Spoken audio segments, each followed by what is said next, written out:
Hi, and welcome to the Girlfriend God.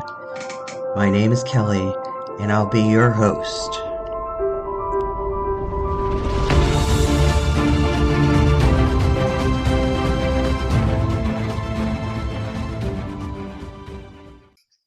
So, welcome to the Girlfriend God. This morning, we're going to be talking to Robyn Watt. Is it Watt? Okay. Yeah. Robyn Watt, and she is an animist teacher and practitioner in the traditions of Britain and Ireland. She offers programs for somatic nature connection and soul and ancestor tending in the field of the animist healing arts. After moving to Canada from the UK, Robyn navigated the experience of grieving for her homeland by reclaiming the ancient animist cosmologies of her ancestry. Through this experience, she came into the work of guiding others who also long to reconnect to their ancestral wisdom traditions from far away. You can find Robyn on Instagram at Sacred Earth Grove. That's sacred.earth.grove. And Robyn also offers programs and a subscription option that you can find at sacredgrove.com, where she offers classes and mentorship for developing earth-based spiritual practice. Anything you care to add, Robyn? No, I think that covers it. Right. Thank you. So, well, welcome to the show. And I Yeah. always like to thank people because, I've had this amazing experience since I started the podcast of reaching out to strangers all over the world and saying, yeah, I can't pay you. I just want you to come talk about, goddess, at least goddess adjacent things. So you're going to talk to us today about, what do you want to call this episode? Like matrilineal ancestral healing? Yeah, totally. That works for sure. Yeah, Okay. absolutely. Yeah, the mother line, healing the mother line. So yeah, I think that sounds about right to me. Thank you. Okay. Yeah, and thanks for inviting me. It's nice to be here. Absolutely. Yeah. So I do have at least one question kind of right off the bat before you get into your thing. So one of the reasons that I haven't done a lot of ancestral work is because I know very little Mm. about my ancestry. Like most people, well, I don't know if that's most people's experience, but it's certainly mine. I mean, I know what I know from doing a DNA test and getting Mhm. the results on ancestry.com. But beyond that, I really don't know that much. I mean, there are things that I know kind of intrinsically and intuitively. Like Yeah. I was a practicing witch for a long time. I still am kind of witchcraft adjacent, I guess. And I have always had that sense that that is definitely in my lineage somewhere. Otherwise, I wouldn't have it. At least Right. that's my belief. So, what do people do who have very little to go on? Like, I know enough from my DNA results of where my people likely came from, but I mean, that's fairly vague, right? Yeah, and the DNA can be really helpful for sure, and a lot of people really enjoy having that information. But of Right, course, it's not everything. And I think a lot of people find that the real richness of ancestral work is more in the relationship that you have with your ancestry rather than just like statistics on a page, right? So even though the DNA right, is really right. can be really interesting, it's certainly not the whole picture. So I really hear that. Um, yeah, and I hear that too, that if you don't know much about your ancestry, it can be really hard to know where to start and you can feel really disconnected. So I really hear that. I do hear that a lot. You're not alone. Many people have that.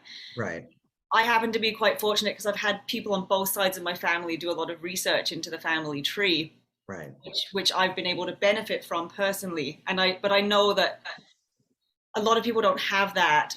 So I think, yeah, if we're having trouble finding out about ancestry, I see it as there's two ways to approach ancestral connection. So one is, yeah, we can do that more, academic kind of work of doing the research and learning Right, the right, facts and putting together the tree.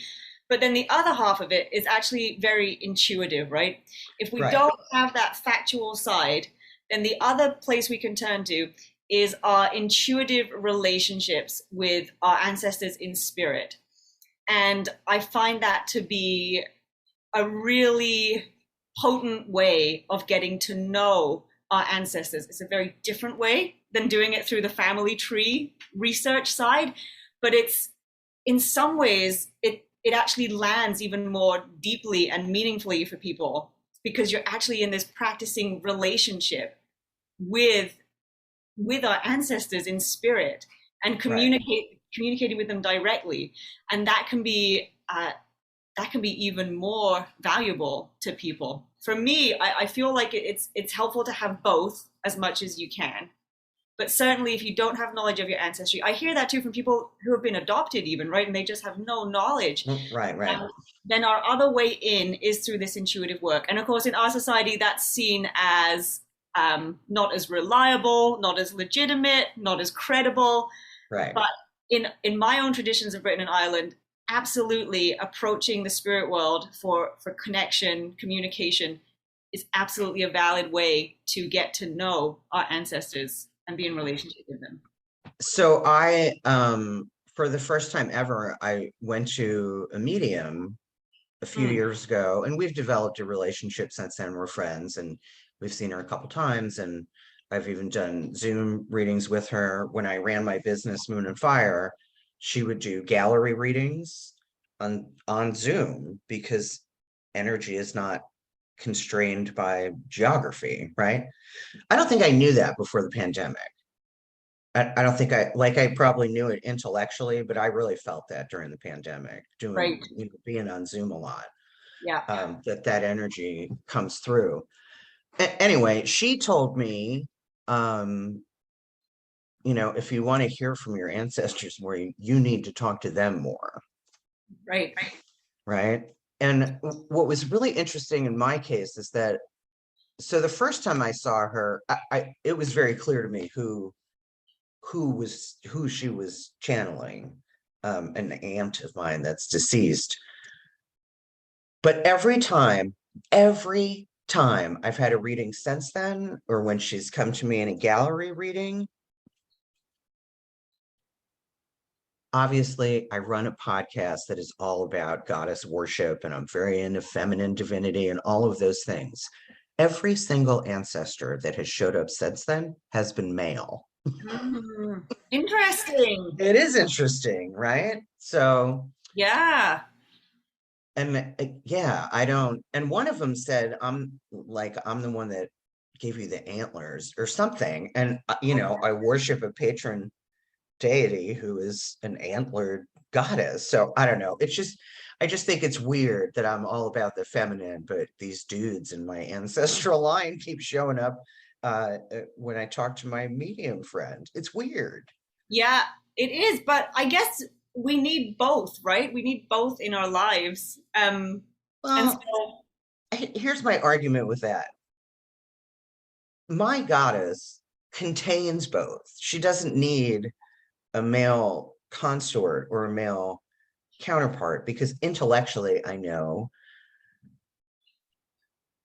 that the source to which I pray has no gender, right? It's a right. non-physical entity beyond my understanding. But as a Western esoteric practitioner, I need symbolism and iconography, and like that's how I connect. Yeah. But yes, in some of the other podcast episodes I've talked about that because a lot of people will say that to me. But what about your male energy? Where's that coming from? And I'm like, it's coming from her. It's all coming from her. I don't need a dude, right? Yeah. They've been erased from history and taken over by patriarchal religions, and I'm not doing it. I tried. I tried to be Wiccan, didn't take. Yeah. I Yeah. No. tried to be I tried to be a polytheistic pagan, didn't take, you Right. know. I mean, I am at the end of the day, I am an essential monotheist. So, Yeah. Yeah. Okay. Yeah. No, I hear that. And if you're getting all of that from her, right? So right. so you have it. Yeah. Well, So there's lots of what do you think about that? Why dudes show up in my ancestry in those intuitive ways more than anything else? Well, I mean, it's hard to say for sure without knowing more of your personal journey with it and what, why they might be showing up in your life at a given time. I mean, that would be very personal to you, right, and your life, which I don't know about in detail. But there's lots of reasons, right? I think, especially if we start coming back to ancestor work when our lineages haven't been doing it for a long time. So for most of us who are raised in like the Western industrial culture, we might be the first people that are doing any kind of spiritual practice outside of the Right. organized religion, right, or the church, certainly. Right. So when we start reaching out to reconnect, a lot of people can start coming through because they've Right. been waiting, right? They've been waiting. Right. They're like, thank God you're here. Yeah, We've been like waiting for decades.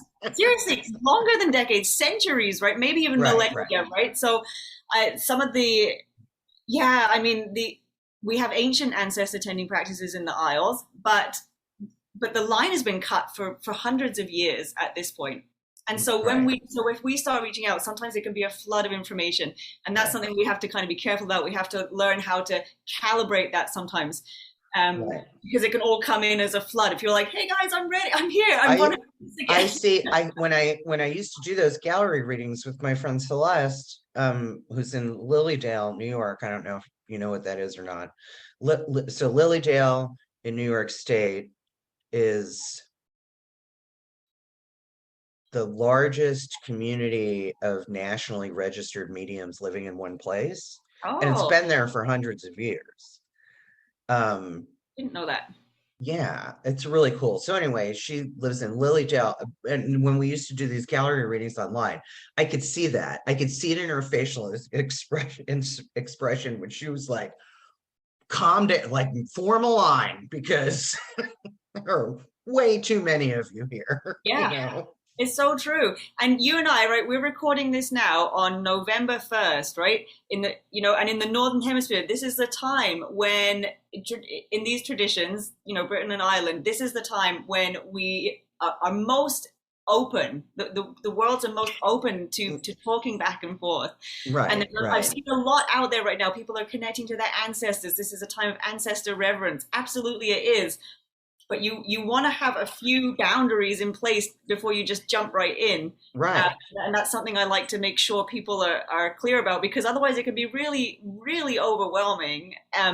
Yeah. Well, So I mean, the same thing happens here, with the resurgence of witchcraft and the phenomenon of that. I mean, there's so much information out there, and there's a lot of, in my opinion, inaccurate information out there, but people want to jump right in and work with forces that they really shouldn't be if they don't know what they're doing. yeah, I think You know what I mean? Like, I'm old yeah, enough that I come from the tradition of, like, you used to go to the library and look shit up in books, yeah, you know? They don't do that anymore. They have the internet. The yeah. That was me too. I didn't have the internet till I was a bit older in my life, like Right, 15 or so. I started when I was younger. So yeah, I did a lot of going to the library and the bookshop too. right. Well, and I Yeah, had teachers. These yeah, little baby witches are just, going it alone and making it up as they go along. And I'm like, yeah. that's not necessarily a good thing. I mean, I'm all about individualism and finding your own way and doing what you intuitively know is the next right thing. But to not have any guidance at all, I think is a bad idea. And I would guess that that's true with ancestral work too, right? Yeah, yeah, yeah, Like, absolutely.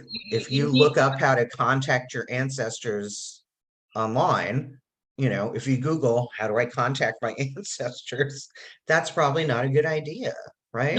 I wouldn't Google it. Yeah, I mean, well, maybe, I don't know. I think the thing is that people, right, I really hear what you're saying, and I agree with you. We do need these protective pieces in place. We need some Right. boundaries. We need to know how to do that before we jump into any kind of this work. But I get it though, because people have such a yearning to connect to these kind of earth-based ways that we just don't have like a coherent framework for in our society. So but we have this yearning inside of ourselves, right, to connect to these realms. Yes. So I get why people are just jumping in.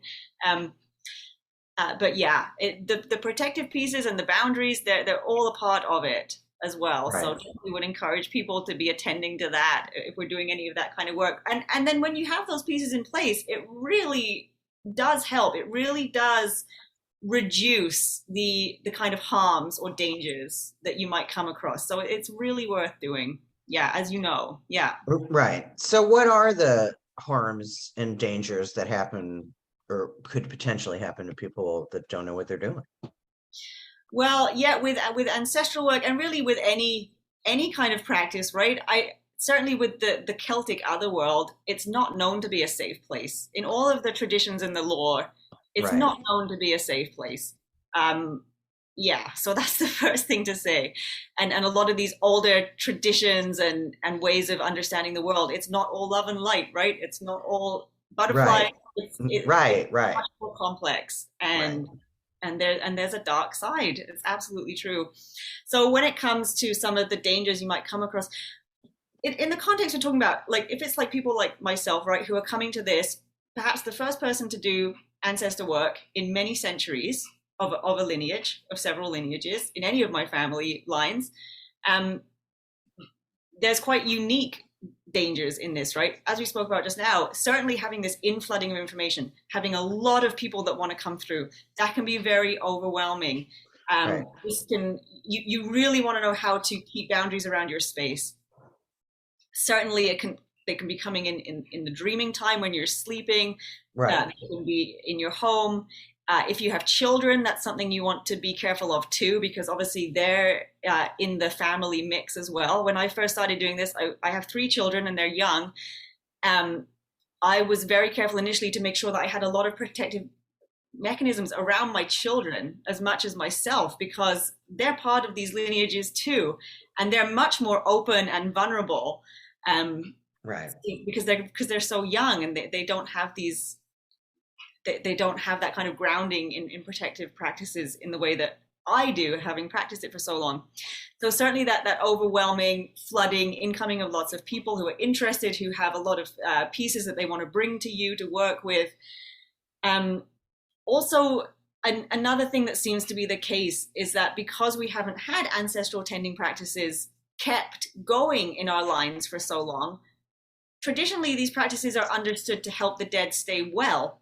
And so if we stop doing that, then the dead are impacted by this loss of connection too. It's not just Right. us that lose something.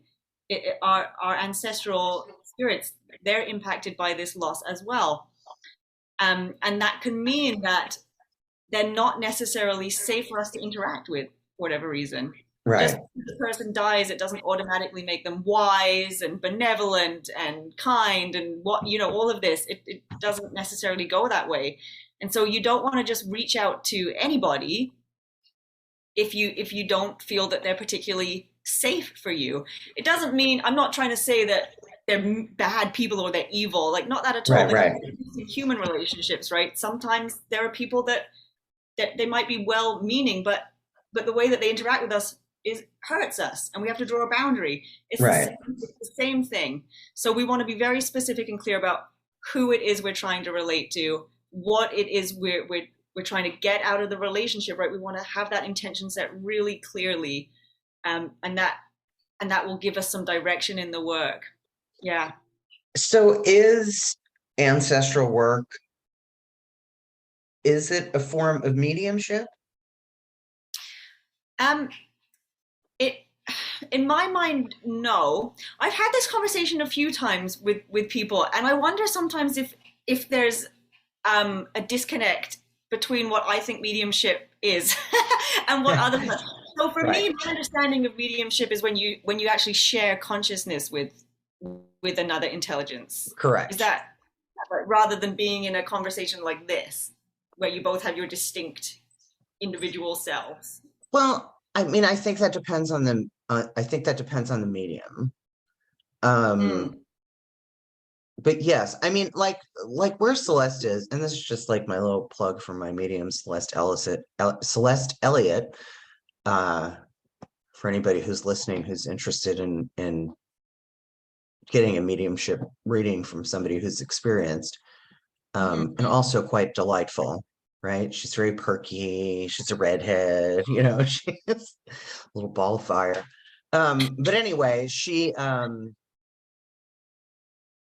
it's my understanding is that yeah, I guess it is a shared consciousness. I guess that's a really good way to put that.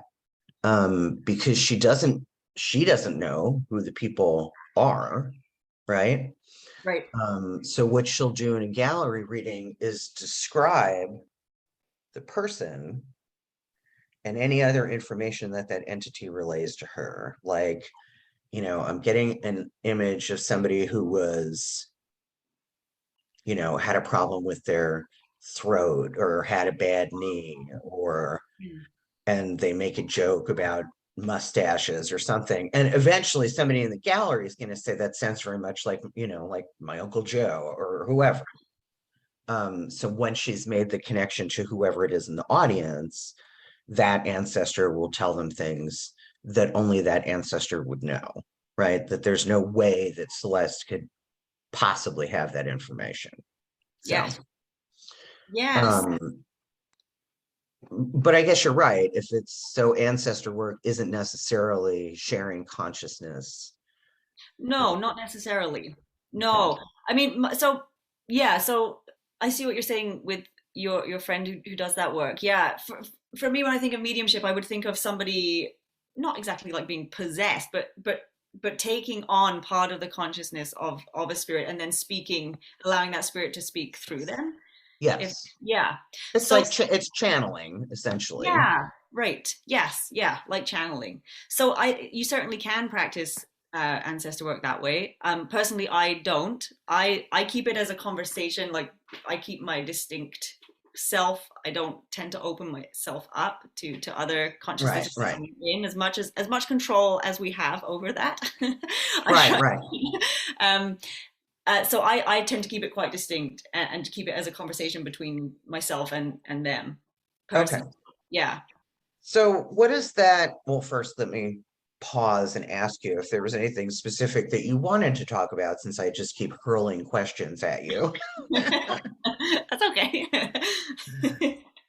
Well, I mean, when we were talking about what would be a good topic to discuss here, right? Because I know that your focus is very much goddess oriented and Right.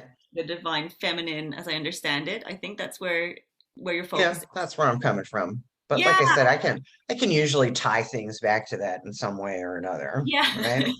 So, So yeah, I mean, what I was prepared to talk about was my experiences in healing the mother line. That's probably one of the most profound experiences over time that I've had in working with feminine energy, probably has been through my own mother line, I would think. So that was the thing that most came up for me in response to the conversation with you. Yeah. right, right. And yeah, and I would like to know more about that because I have a somewhat volatile relationship with my mother. But I mean, Right. it's pretty calm now that we're both older, Right. right? I mean, my parents are in their 80s. Um, Right. Yeah. but I have often, so my mother came from a family of four sisters. Mm. She is the only one that's still alive. My last aunt died probably about 5, 6 years ago. And but my mother is like the international woman of mystery, right? Like I know so little Huh. about my mother's upbringing. Because one of the sisters died and she was young. She was like 57. Um, Right. and she died from early onset Alzheimer's because at that time they didn't know anything about that or how to treat that or whatever. And the other aunt was like the black sheep of the family. And this is the aunt that spoke to me the first time I went to a medium. Okay. Right. Okay. The first time I went to Celeste, she was like, so my mom and my other aunt, my Aunt Mary, they were very close, but they were both estranged from the other sister because when Okay. she was like the wild card, right? Like I have vivid memories of going, you know, to visit her in a trailer park and like, gun-toting boyfriends and lots of beer drinking and all of Right. that, Right. right? Yep. So of course she's the one that I resonate with because in my family I am the black sheep. right? Right. The misunderstood, Right. the Yeah. my parents don't know anything about who I really am. Yeah. And but there was a like she disappeared for like 2 years. She abandoned her husband and her kids and vanished. Wow. It was like an episode of Unsolved Mysteries. And she Whoa. eventually came back, but because of that, my mom and my Aunt Mary were that's why they were estranged from her, because Right. of that experience. And I have really vague memories of visiting my mother's mother in a nursing home. Okay. Yeah. And I have no recollection of my maternal grandfather because I think he died either before I was born or when I was very, very young. Right. Right.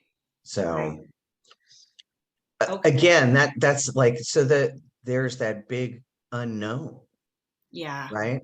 But I can tell you that, you talked about that longing for a homeland.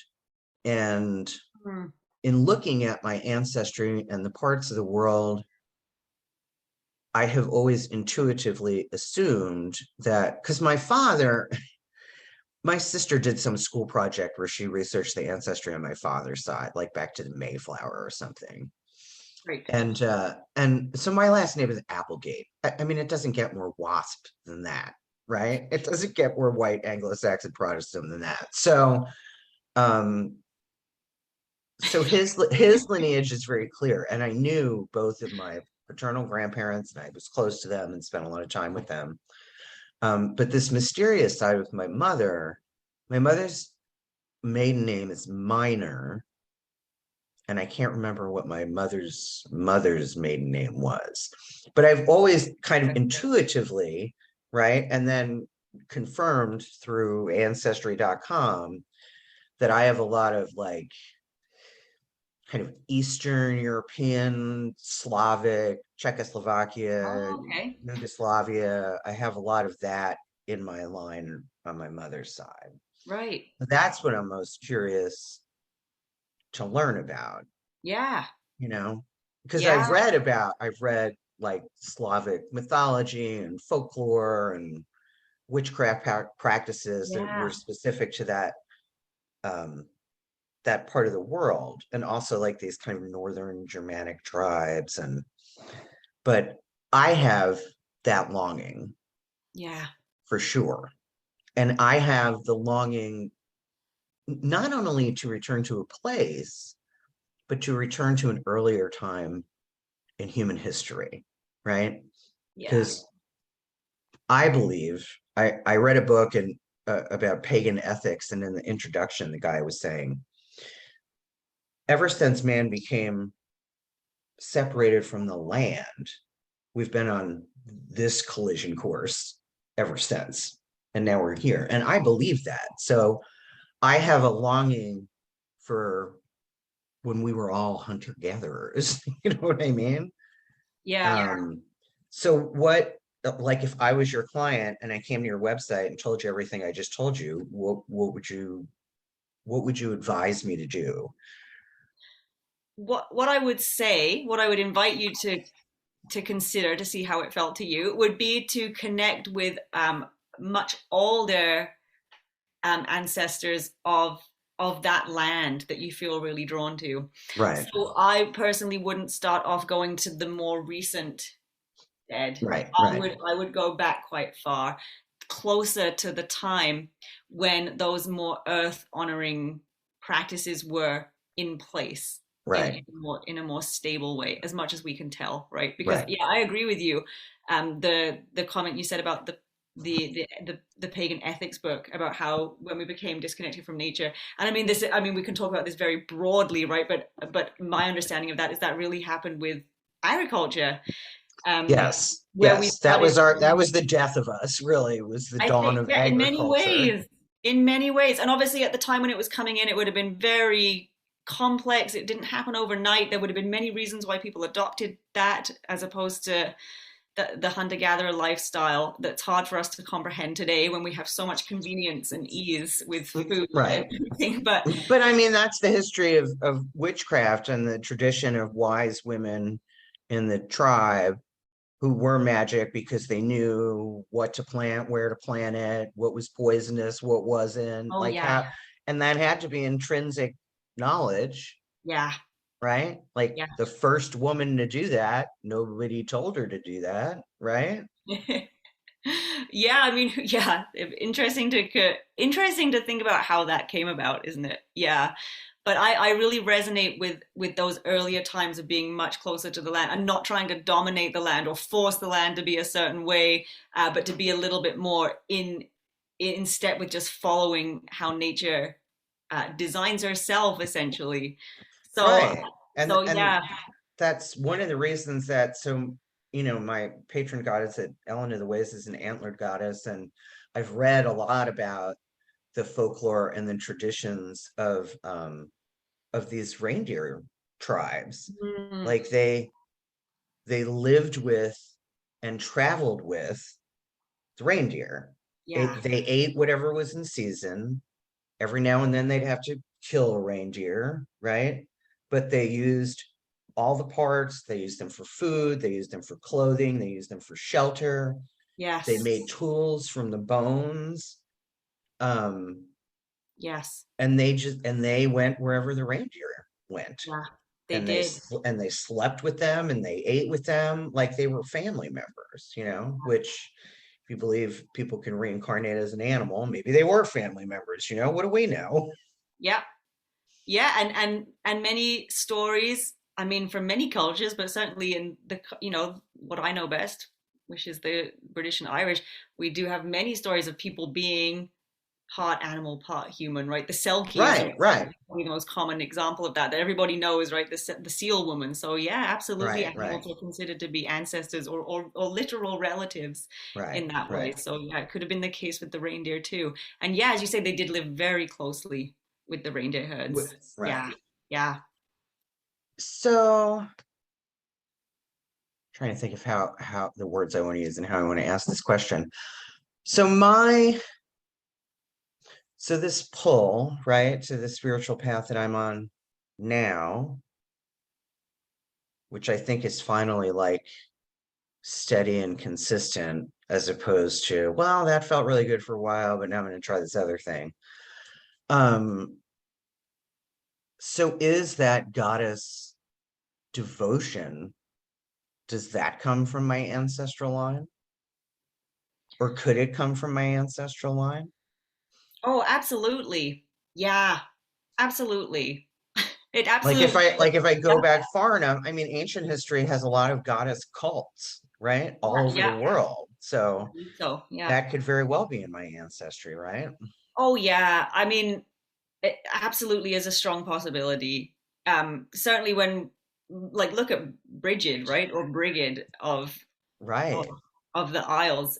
She has been an ancient deity there. And right, also the Kaliak, I mean there's many deities there, uh, male and female, that are we see evidence of people revering these goddesses for so long, and right, in some cases they're considered to be ancestral figures, and there's this kind of right, conflation between whether a god is kind of a separate god or goddess, or if they're actually kin, right? That we actually come from right, these right, people, these figures.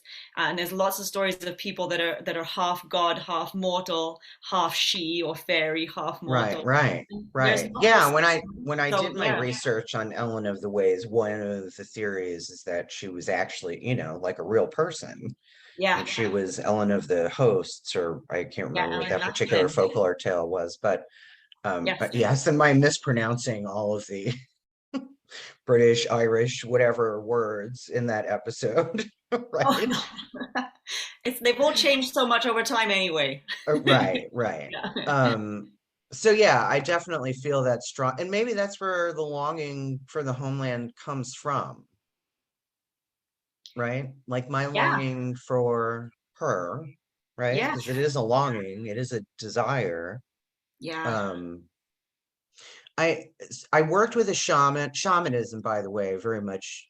I've read a lot about how, I mean, all of that, or a lot of what we practice today, came from the British Isles. and their traditions of shamanism. Would you say that's fairly accurate? Um, in like core shamanism, or I guess. I don't know. Shamanism's like kind of where it's at right now in the US, right? yeah, there's a lot. Yeah. I d- I actually don't think so. I think shamanism comes from a specific culture in Siberia, um, and then it's kind of been more popularized Right. in Western culture. There's certainly shamanic elements to the ancient cultures of the Isles, but they wouldn't have conceived of it in that same way. And there would have been different words for people that would have held shamanic like roles.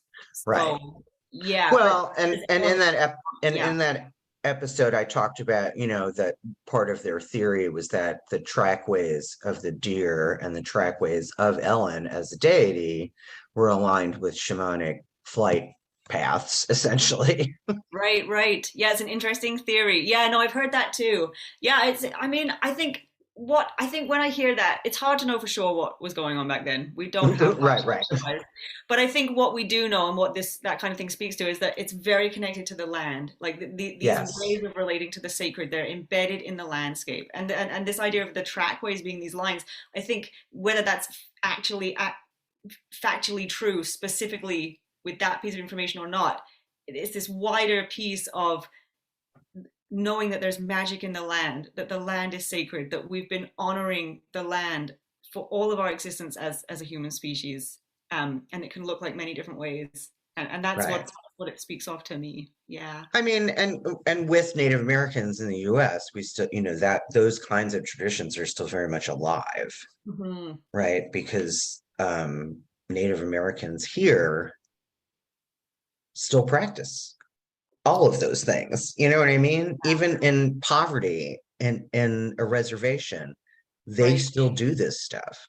And I Yes. think that Native Americans as a whole are very connected to their ancestors. I mean, that's like a core teaching in most tribes is to, not only respect your elders, but to Right. respect your ancestors because they are still with you.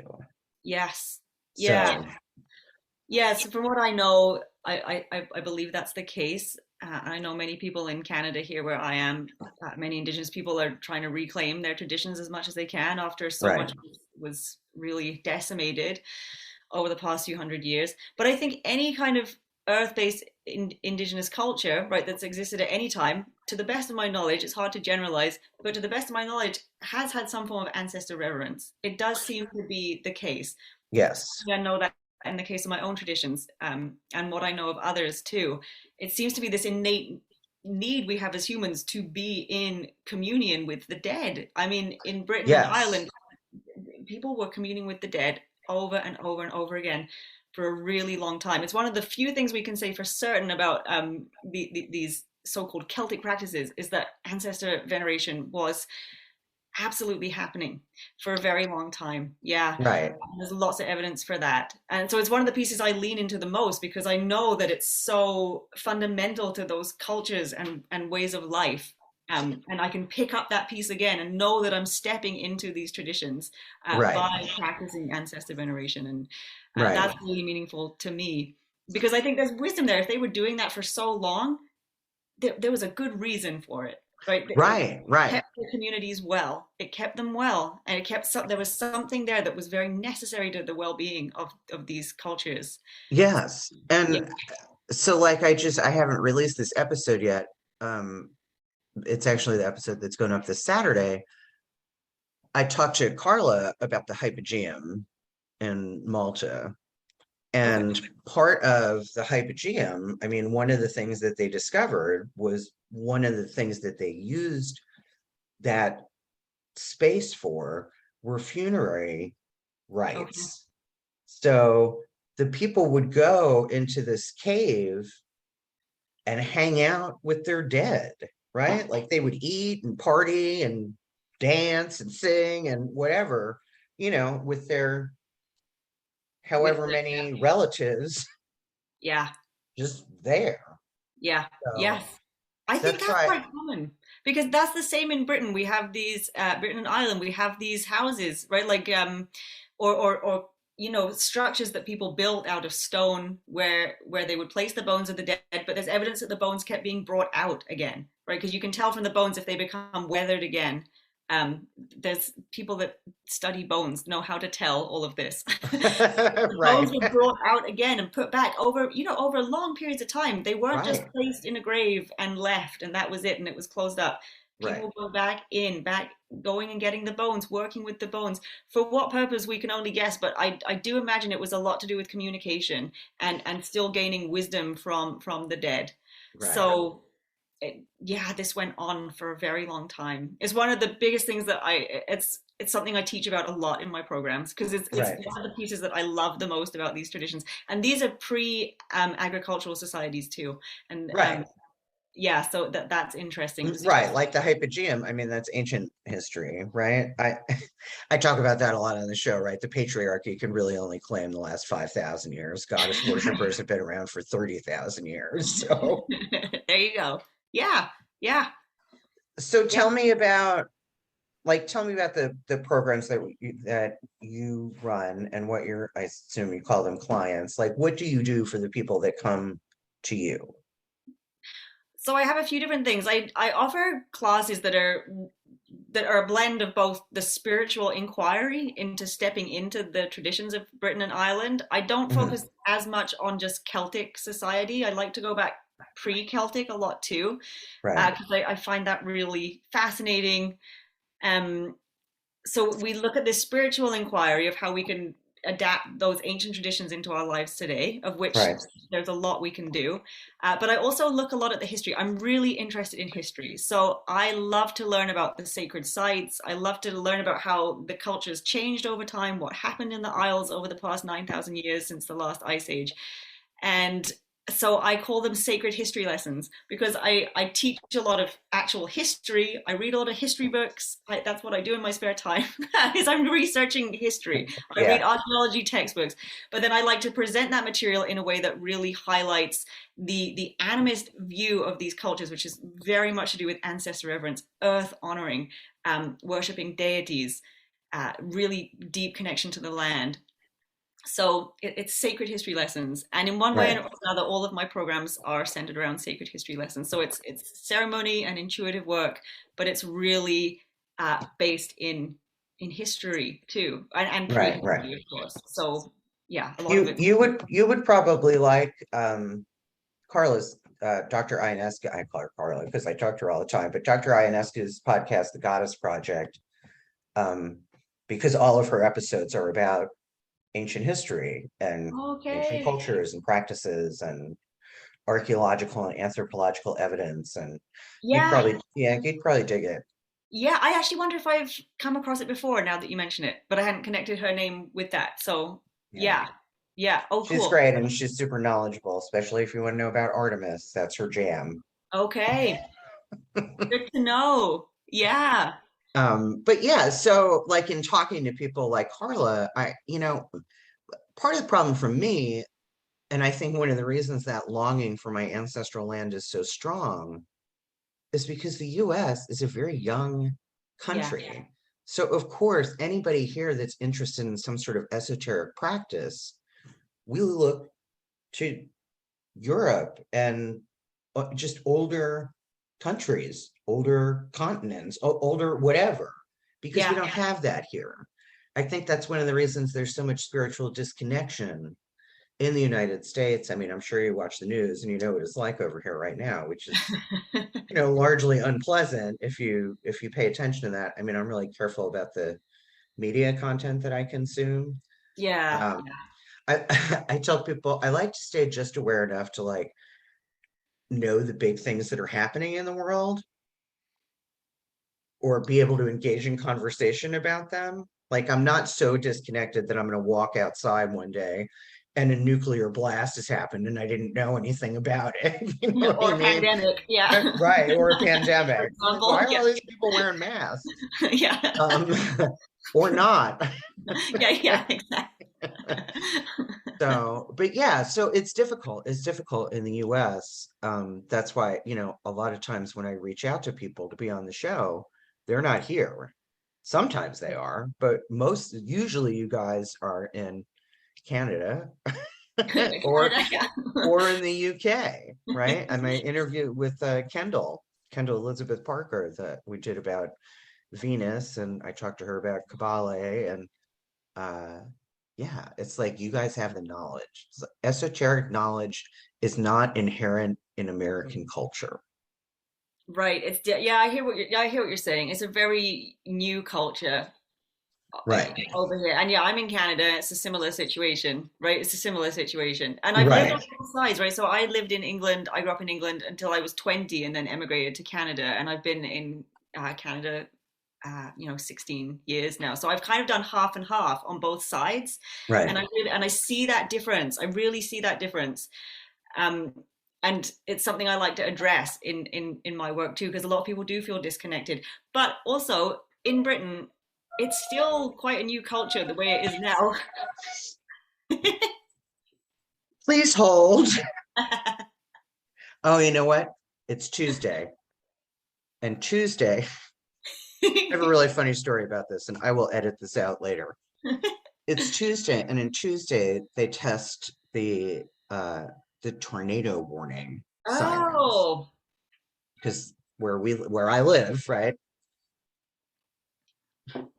that's exciting. I have So tornadoes too. Yeah. so yeah, but I don't know. Champagne's like it's in a valley. I don't know how you can have a valley when everything's flat.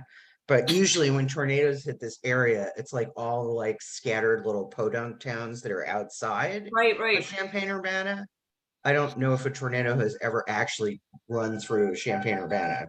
Oh, yeah, I hope not. So Yeah. when I first moved out here and went to undergrad and was an undergraduate student, I lived here for 4 months before I realized that it was a test. I thought it was a coincidence that there was always a tornado warning on the first Tuesday of every month. The tornadoes schedule themselves. Right? I don't, Oh, wow. You must get really, a I lot don't, of tornadoes to have to do regular. well, we get a lot of tornado warnings. Right. But actually, you know what? I shouldn't say that. That is true because I mean, a lot of those little towns in, out in the country have been decimated by tornadoes. So it's That's necessary. It awful. was a necessary intrusion there Yeah. No, that I I'm would glad. have. I'm glad they're doing it. Yeah, good. Yeah, and it's not a coincidence that it's the first Tuesday of every month. That's what I learned in graduate school. That's the main takeaway from graduate school. Good. Well, Oh goodness. So where are you in Canada? I'm just curious. I'm in Ontario, so it's like Okay. Central Eastern. Yeah, if Okay. you know where that is. It's actually not. It's kind of above New York, right? For that point of reference, where you went. Yeah. So Right. That's the area that I went. I've only been to Canada once. We took a trip because it was a drivable distance when we lived in the Pittsburgh area to right. go up through Lake Erie. Yes. Um, and we stayed at this amazing Airbnb. It was this giant house. There were five of us. It was great. We had a really nice time. That's the only time I've been to Canada. But we went in March and it was like gray and rainy and Would have been cold. If you were in yeah, Ontario, it would have been cold. it was a Maybe little you're used cold. to that. I'm not used to that. It never gets this Oh, cold. yeah, I'm definitely used to it. Anyway, so what were we talking about before the siren went off? um, those cultures, like having to look to the Europe. You were saying you feel like you have to look to European cultures to find Right. a deeper history or deeper practices. Yeah, I think. Really? I'm not happening Let me again. close my window.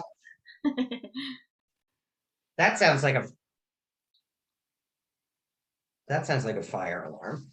Oh, hopefully they don't need to do that every Tuesday as well. No, they don't. The fire department's like like right around the corner, and it's like a Oh, block okay. away. So when there is a Well, that's fire, good. it's very loud.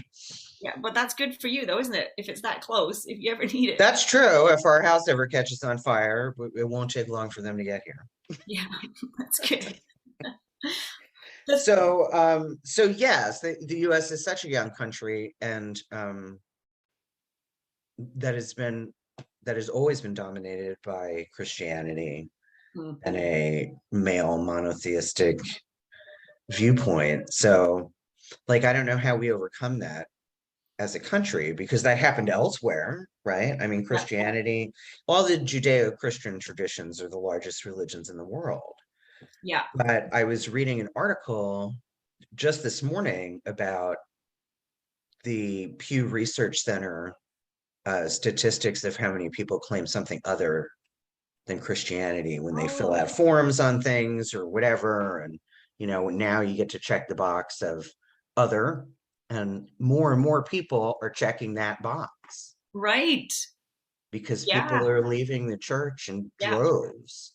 And I'm happy to see that here um, in the States, but then it goes to the extreme opposite, right? And it's about hatred and division, and we're right and they're wrong, and that doesn't get us anywhere. Yeah. And it's even this, I mean, I can only speak about England because that's the only other place that I've lived. But it's the same there, right? So even though we have that connection to more ancient traditions on the land, like we see it in the landscape, the stone circles being a really obvious example, but Right, culturally, we're very, very far away from those ancient earth-based traditions. Culturally, right, we're the same, right? In England, it's the same. It's been Christian for a long time. People are similar to the States. People are leaving the church in great numbers now in the UK. Um, but we've been an industrial nation for hundreds of years as well. We really right, moved away from that earth honoring way of seeing the world a long time right, ago. And so the people that are reclaiming those traditions over there, we're on the same path. We're doing the same exploration. We're not really. I wouldn't say we're that much more far ahead. We just have right, that right. in the land. Like we just have that history in the land. That's one of the really big differences is that we can go Right, and visit these sites and they're all over the place and we can go right. and sit there and be with them. And Well, and here I mean, we do have a wealth of resource with our Native American population, yeah, lots of right? history. Lots of Um, history here. Yes. and people who, like the shaman that I had in Pittsburgh, I mean, he has Cherokee in his line. He knows his ancestry. He learned from his living ancestors. Um, Right. so Yeah. I'm trying to think of what my next question was, and it completely escaped me. What else do you want to talk about?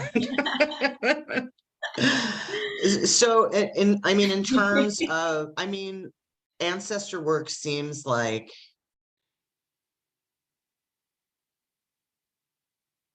I think some people who don't know anything about it would think it was like a closed tradition, but Oh, it okay. isn't, right? I mean, it isn't. You teach people how to do it, so therefore it's not a closed tradition. But things that people in the US, in my experience, things that people don't know about, they assume it's a closed tradition because they don't understand Right. something. Right. Right.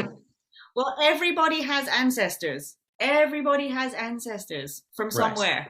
right, Often right, from many different places, right? Often we're a mix of many different ethnicities and homelands.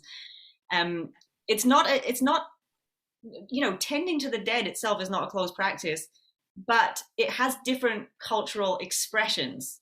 So right, it might be that if you're depending on your particular ethnicity or your culture or where you come from, you might want to learn about the traditions of that place and that culture.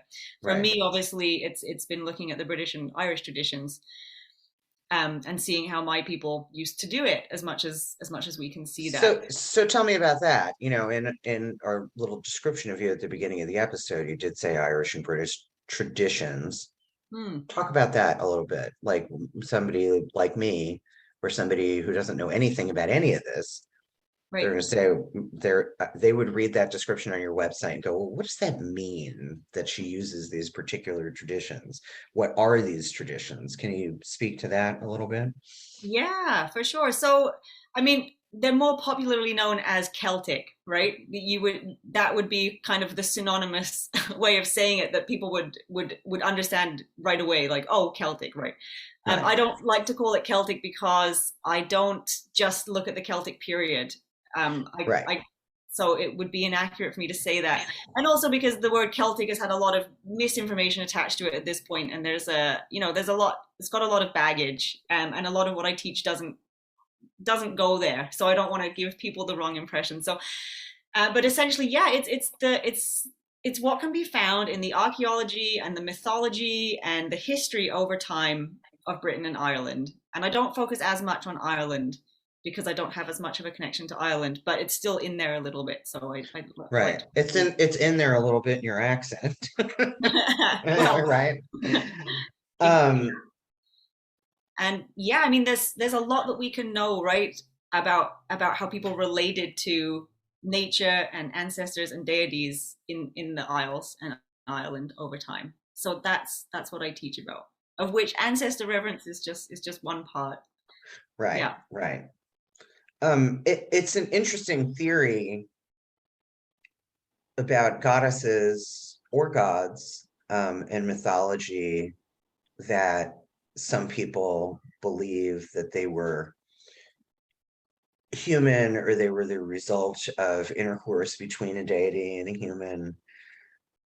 I think it would be interesting if we could figure out a way to tie all of us to that, right? What if we're all walking around with the lineage of a supernatural, non-physical Yeah. entity in our lineage? Right. Yeah. And because I do wonder, what causes people who've never done anything like this before to seek that. I mean, I think that is that longing that we talked about earlier, right? That's why people turn to esoteric practices and witchcraft and start reading Aleister Crowley, and you know Yeah. what I mean? Because they're dissatisfied. But I think so many people, they don't know what they're looking for, but Yeah. we do, right? But we do. I think so. Like you say, though, for me as well, and like you said for yourself, it can change too, right? Right, And different parts of our life, we're looking for different things. I mean, I think what people are looking for is a sense of belonging, right? It's a sense of right, belonging. I think we feel really isolated in today's culture in many right. ways, and it's an innate thing in humans to want to find meaning in life and to connect to these other realms. Like nature is often people's entry point because it's right there. We can see Mm. nature and we get that sense of deep connection when we're in nature a lot of the time. Right, But because we want to see it, taste it, touch it, smell it, yeah, in order to believe it. yeah, When yeah, yeah, really, in my experience, most spiritual practice is about, you have to believe it to see it, not the other yeah. way around. Right, Yes, and yeah, and so nature's a good entry point for that because there she is, and we can have right. and anyone you speak to, I've found has some kind of meaningful experience that they've had in nature, right? And Right. Or sometimes that or some kind of reverence for it, yes, yeah, right? exactly. Like felt something land with them that's out of our normal experience of go to work, all of that. So Right, right. Feed often your that's a good, kids, walk your yeah. dog. Um, So it's a well, and good I, entry point. I I think that's the Yeah. other problem, right? Is that we are in a culture that is so focused on do, and not Mm, sit and do nothing, which yeah. is what most ancient practices tell you to do. Do It's nothing. Sometimes the most spiritual thing in the world you can do is do nothing, right? Just yeah. sit with yourself, I get guess slow down. comfortable with your own company. And you know what I mean? Like, everybody Yeah, I talks think about so. meditation here because everybody's buying their Lululemon and going to yoga, but how serious are you about your meditative practice? You know, at least Yeah. that's my experience. I mean, from listening to the show, that I have a lot of opinions about a lot of things. So, Yeah. No, I know what you mean though. There's an element of that. I'm guilty of that too. Because like I'm just in that go, go, go mode all the time naturally. That's just all the way we're kind of conditioned to be. And it's hard to break it. Because if right, you break it, you're seen to be not being productive. And then that has a whole load of other problems with it, right? So but yeah, right. slowing down and taking that time is huge. Yeah, and this time of year that we're moving into now in the northern hemisphere this winter, that's absolutely the time for that. It's that dream, Yes. that dark dreaming time where we rest and we integrate and we go into those deeper states of just noticing. I love the fall and winter. Yeah. We don't really have fall here anymore. All the seasons kind of blend together, and then it's 40 degrees and then it's 70 Oh, degrees. And I'm sure it's like that there too, right? we have a really That the nice weather's rhythm, weird, but yeah, it is. It but the is. It's weather's weird. changing. Yeah, it's change. Weird. Yeah, it is changing. Yeah, yeah, I think I believe there's a big spiritual shift happening, like on a global scale, right? Because there's people leaving the churches in droves. yeah. That's not just happening here. That's happening everywhere, I right? think so. I think so. Yeah, And then you have countries like India who embrace polytheism and, I mean, the Hindus have thousands of yes, goddesses and gods and deities and spirits and you know what I mean? You yeah, couldn't even count them all. yeah. Same with the Celts. Yeah, I mean, Right, yeah. right. Same with the Celts. Yeah, yeah. It's a huge. Or Um, Nordic traditions too. I mean, that's definitely on the rise, right? People yeah, from like Iceland and Finland and I don't yeah. know, Norway. north, Yeah, north, north, the north, the north, the yeah. north, the north. And people, in everyday conversation, I hear people mention things like Thor or Right. Odin. And I'm like, It's coming back. it is coming back. But then, because I have so many boundaries about the content I consume, I think, well, is that really true? Or do I just think that because all the people that I hang out with and talk to have Yeah, some of the yeah. same beliefs that I do, right? That's interesting to think about that. I think certainly with what I'm doing, I don't know how well what I'm doing would have been received like 5 years ago, 7 years ago. It's Right. changed quite fast very recently, I found, and so Yes. the way that I've approached what I'm doing has been very responsive to that. Definitely, people wanting to come back to learn their own earth-based traditions.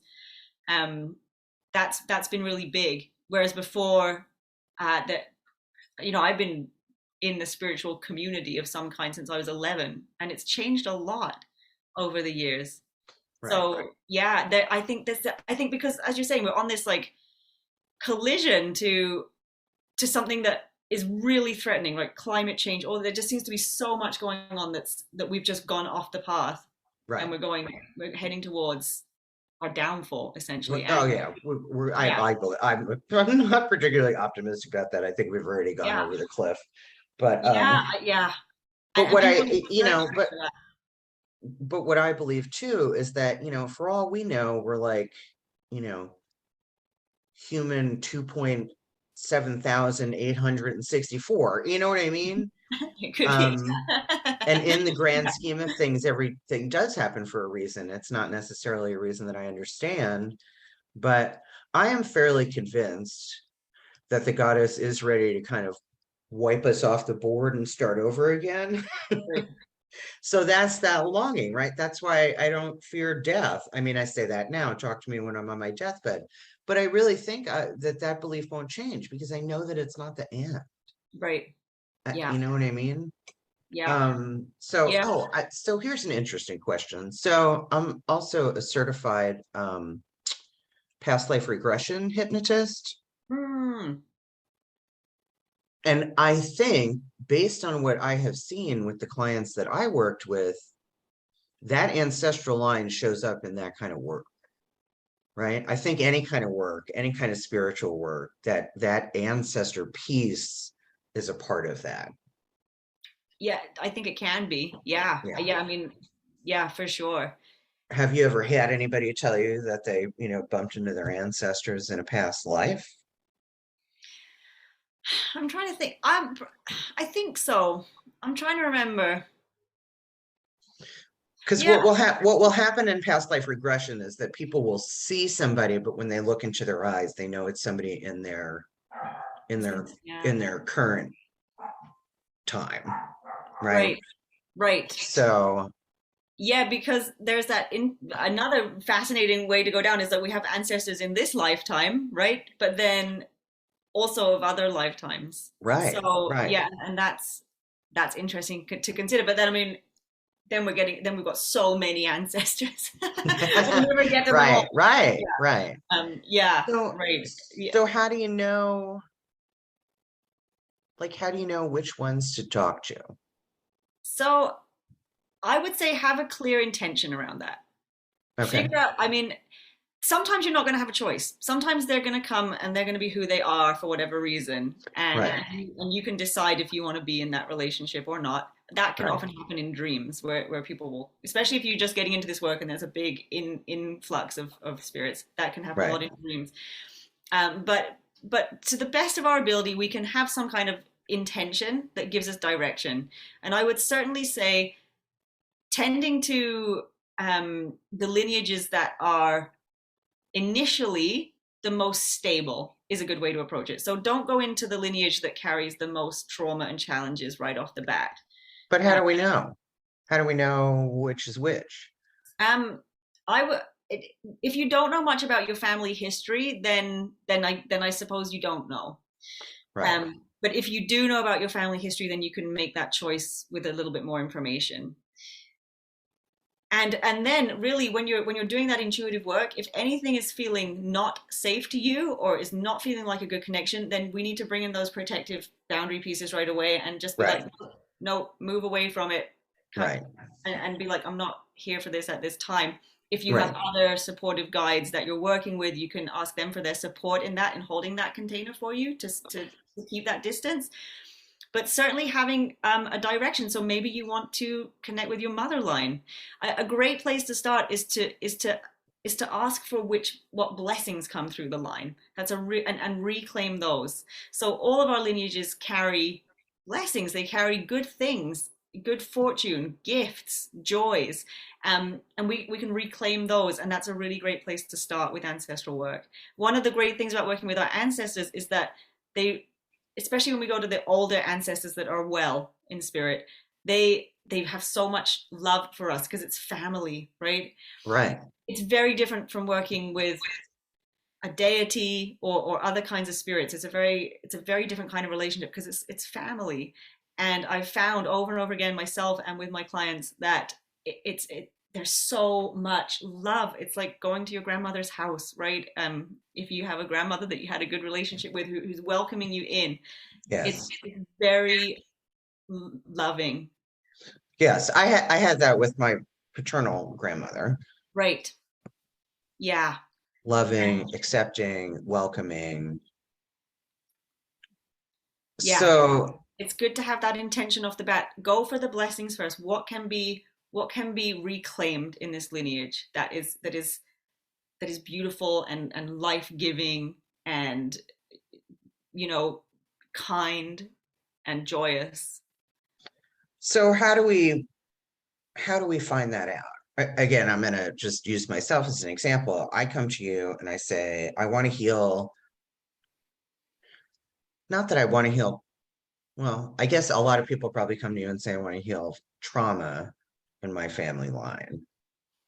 But I think I would come to you and say, I want to know about the goddess worshippers in my matrilineal Yeah. line, because that's the spiritual piece of women, right? We are the only creatures, Yeah.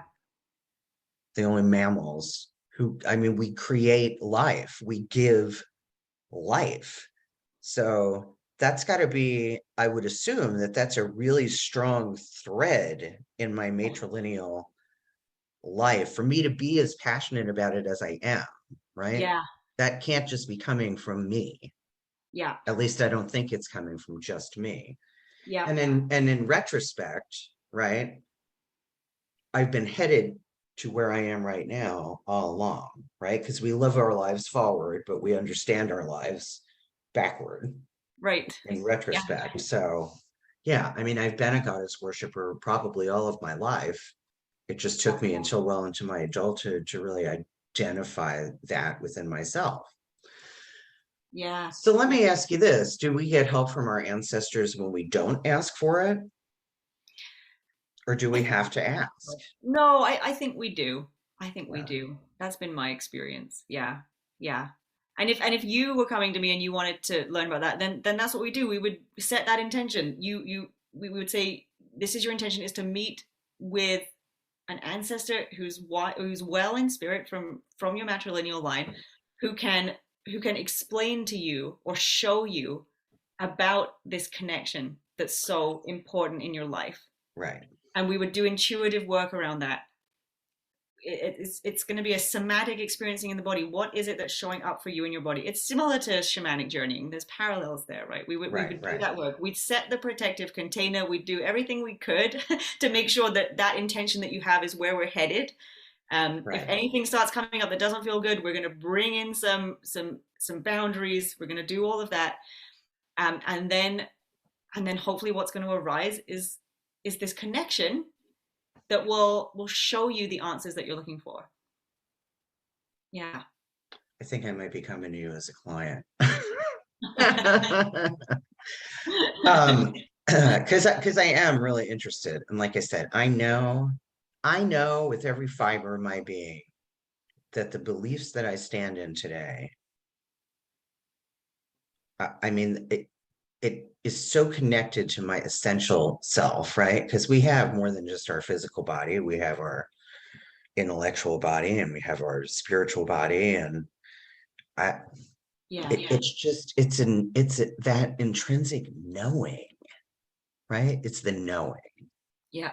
That's one of the reasons I asked you that question, because I think my matrilineal ancestors help me, even though I don't know that that's happening. Yeah. Just as my goddess has her hands in my life, whether I know that's happening or not. I feel fortunate that I do know, but I'm human and I suffer from the human condition, right? So I have doubt and, I struggle sometimes, but intrinsic knowledge is really interesting to me, because that's a cultural phenomenon that we have always had from the beginning of human history. And it's so downplayed in this industrial Western culture that we're in. It's given no legitimacy, right? And yet it's part of all of our lives all the time, giving us this information, feedback. We're subconsciously being directed by this inner knowing constantly, right? It's absolutely a mechanism that is really necessary for us as humans with which to navigate the world. So I hear that. And yeah, in my tradition, certainly, and I'm sure others, the gods and the ancestors are known to have great influence and impact and interest in our lives, right? Either maybe helping us, maybe not helping us, whatever it may be, but interest and influence. It's only our awareness of it that has changed, right? We've kind of shut down that awareness. We call it superstition. We pretend like it's not happening, but we're the first culture in a very long time in the West to shut off that awareness. And so people like yourself, the people that come to my classes, we're reclaiming that knowledge again, and we're realizing, it's always been there, but we're opening up this awareness little bit at a time, as much as we can, to see, how are our ancestors and the gods having this influence in our lives? Where is that influence? How can we be in more conscious relationship with this? So I would say, yes, they do have influence, they do impact, and they're interested. They're not like on some pedestal far away. They're interested. That's very clear. Yeah. So like my intuition is my this is my belief structure, or my worldview in spiritual terms, is that intuition is how she talks to me, right? Mm-hmm. That voice in my head that says, go left, and then you go right, and then something happens and you go, damn it, I knew I should have gone left. Everyone has had that experience. Oh yeah. I think that is how my creator speaks to me, but it is also likely how my ancestors speak to me. Yeah. Right? And I think the work there is it's going deeper into discerning where that information is coming from, isn't it? Because sometimes it might be an ancestor. Sometimes it might be a deity. Right. Sometimes Yeah, it might, there's a lot of voices in there. yeah, And yeah, sure. sometimes I'm like, I don't know, sounds spiritual. Okay, I'll go do that, Yeah. Yeah, yeah, I know what you mean. And yeah, sometimes it's someone that we might not even know who it is. Um, but it's Well, just that's how I felt about when that Mhm. male ancestor came through and told me he gave me the antlers. I was like, really? So I probably have male, or I have male goddess worshippers in my lineage Oh yeah, as yeah, well. yeah, yeah, absolutely. Oh yeah, yeah, definitely. Men worshipped different goddesses. Yeah, Right, right, yeah, and I mean, in Britain, there's a goddess called Sulis who was understood to be a goddess of healing, and she definitely would have been venerated by all people in the community, as far as we can tell. Same with Bridget, same with the Kaliak, same with the right. Morrigan. Yeah, it was. Celtic is very popular in witchcraft culture. Like a Yeah, lot of people kind of yes, flock to that, and that resonates with them. yeah, Maybe because that, I don't know, Celtic mythology has been more portrayed in popular media than other traditions. Like the show Britannia with this mythical last holdout right. against the Christians. And yeah, I mean, we just have a lot of Irish culture, Yes, whether it's accurate or not, in our media here. yes, yeah, Um, yeah. Was where a lot of people come from, isn't it? So I think a lot of people are reaching into their roots. So yeah, I mean, not everybody, obviously, but yeah, right. yeah. So, fun fact about my family, so my name is Kelly, and my sister's name is Colleen, Mm, and we do not have a drop of Irish blood in us anywhere. yeah, I don't know if my parents were, maybe my parents were seeking their spiritual life in Celtic practice. I don't know. maybe.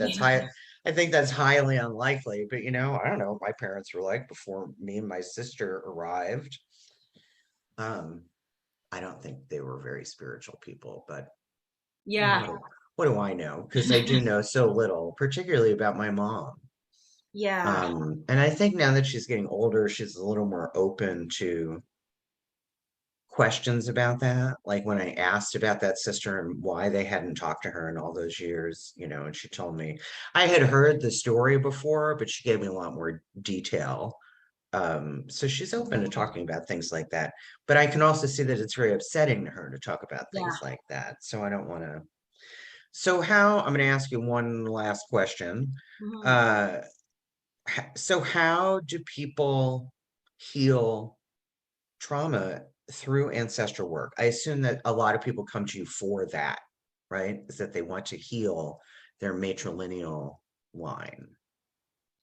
Yes, okay, yeah, for sure. There's a lot to say about that. And I want to be careful about it because I'm not a therapist of any kind, right? I'm not a trauma Right, right, therapist. I can't heal anyone from trauma.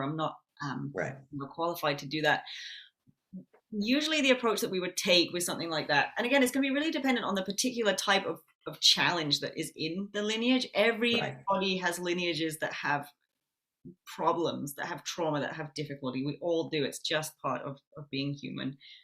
Well, let's So, assume that most people have trauma in their matrilineal line mm, having to do with being abused by or dominated by men. yeah, I'd say that's a fairly common thing that you're going to find in matrilineal work, right? very, very common. It'd be very unusual not to find that. So, yeah. So it's going to depend. It's hard for me to give a general answer. It's really going to depend on the individual person and what they're coming to me with.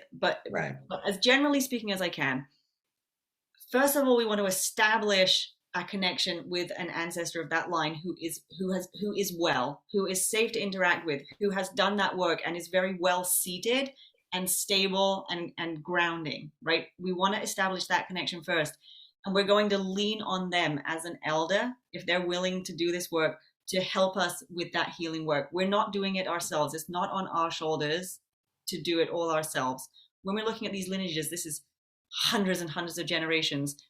This is not work that we can do alone, not work that we should do alone. We want to lean into those ancestors that are very well, who are able to assist in this healing. Sometimes we are actually going to hand it over and we don't do anything more. We hand it over and we don't know what they're going to do with that. Sometimes it's not necessary for us to see what happens with that, and they will take up that work of healing the lineage. Sometimes we might be more involved. There might be more for us to do. That's one piece. Another piece is looking energetically at what's going on for us in our own lives, that we can heal in some way, that we can do something about, that we can shift, right? So my realm of work is certainly in the energetic field. As I said, I'm not like a mental health practitioner or a doctor, Right. but in the energetic field, we can look at what might be going on there that is ours to do on a personal level. But again, we want to be leaning into the support of those elder spirits who know how to hold this space very well. Right. So I think that's probably as much as I can say without it being an individual person's inquiry, which would which would make it a lot more detailed and yeah. Does that make sense? It does, of course it does. Yeah. I don't think I have any more questions. Yeah. Is there anything else you want our listeners to know about the work that you do, or the traditions that you work with, or anything in particular you want to make sure people hear? Thank you. Yeah, thanks for the opportunity. It's been really great to chat with you about this. I obviously love to talk about it. Well, yeah, I mean, I'm most active on Instagram. I post a lot there. I have a subscription site where we do sacred history lessons every month of a different sacred site in Britain or Ireland. And we also do intuitive work around that. And I offer programs as well for connecting to these traditions with that kind of accurate look at history. And I do offer one-on-one sessions too, but I don't do that as much. I tend to do more of the teaching, but the one-on-one options there for people that really want to go deeply into their own personal work.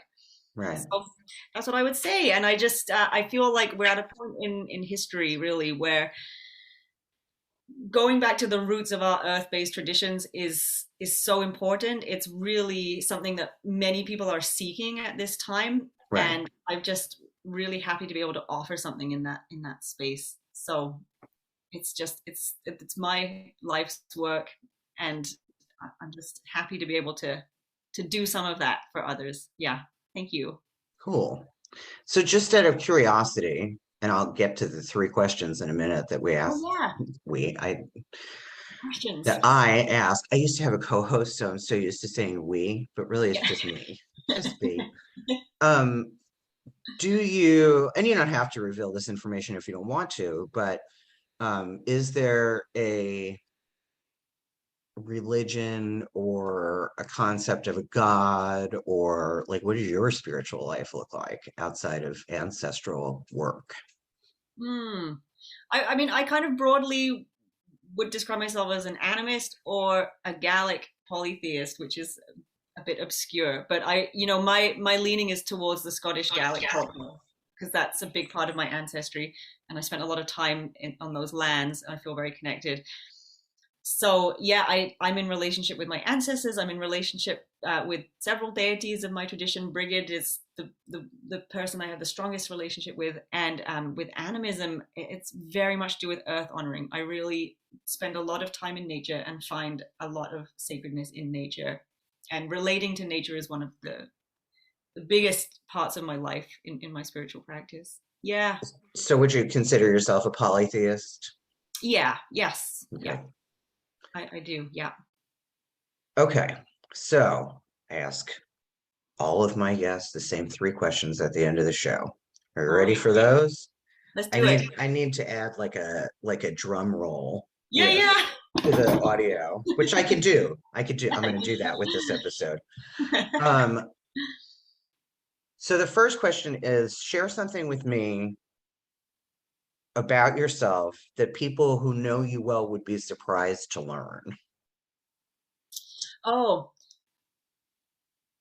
I eat a lot of junk food. I I do. don't know you, and I'm surprised to learn Yeah, that. I'm surprised, but I do because I get really busy and then I get really Right, hungry and I just eat whatever's there. So right, even though I right. have lots of fancy ideas about how to eat, a lot of the time I don't do it. And I think a lot of people would be surprised to know that. So now you know, anyone that's listening. Yep, yep. Yeah, my 4 listeners or whatever. Um, okay, so the second question is, what are your current favorite television shows or movies? Anything that you're really, really into right now? I don't, oh, okay. I don't really watch very many, but if I can't, this is so silly. I can't remember the last time I watched a movie. Isn't that crazy? I watch a lot. If I watch a movie, it's with my kids. I really love um, the Song of the Sea, which is an animated movie about the Selkies. That's a beautiful movie. Okay. And other than that, I watch a lot of documentaries about British history on YouTube, like Time Team. And then okay, what I do is I listen to a lot of podcasts about British history. Me So too. yeah, that's what I'm doing. Yeah, sorry, I So don't you, have a good answer for that. so you don't have a guilty pleasure like Hoarders or The Oh, Housewives of Dallas or whatever the fuck? do I'm trying to think. No, okay, I did recently watch Married at First Sight Oh on YouTube. goodness. It was ridiculous. I can't believe I watched it. I didn't watch all of it because there's like 47 episodes. I think I watched like four. Yeah, so I did Okay. watch that last month. Yeah, Okay. that's true. Good. Yeah. So the last question is, if you had to pick one song Mm. that was the theme song on this, if your life were made into a movie, what would the theme song be to about your life up to this point? And you can only pick one. Oh my God. That's such a Oh, there's so many. Okay, This is my favorite question. because Kendall told me the Imperial March. And she's in the UK, so it's funny. So it could be oh, as obscure or off the beaten path, or yeah, correlated with yeah. some sort of Taylor Swift song. No. So Um, yeah. Sorry, I'm gonna have to give me a second mhm. because there's a lot that come. So my favorite musician or my favorite artist is actually Bob Dylan. It's always been for a long Okay. time. Anyone who knows me will know that. Um, yeah, but I don't know if that would be the theme song. Sorry, you're gonna have to edit this out because I'm gonna sit here and That's okay. think about. No, no, no. I won't edit But this out. This is the I'm, fun part. I know. I'm gonna. Okay, I have to look up the name of this song because I think this would be the one, even though I can't remember. I remember the album It's name. not blowing in the wind, is it?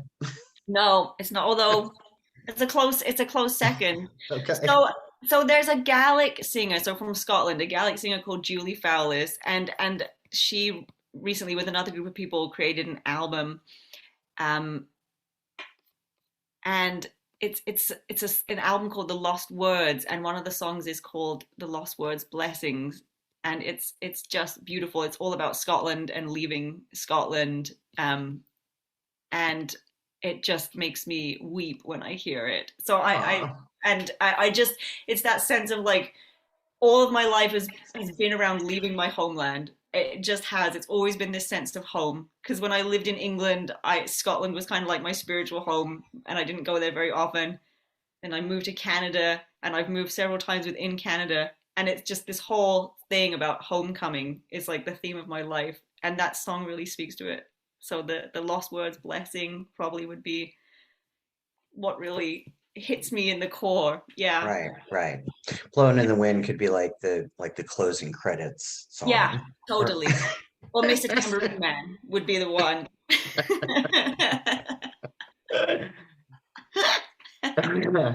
Yeah. Well, thank you, Robyn.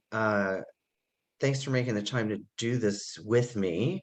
Yeah. I hope you continue listening to the podcast, and I hope that I can talk to you again sometime about some goddess adjacent matrilineal healing thing.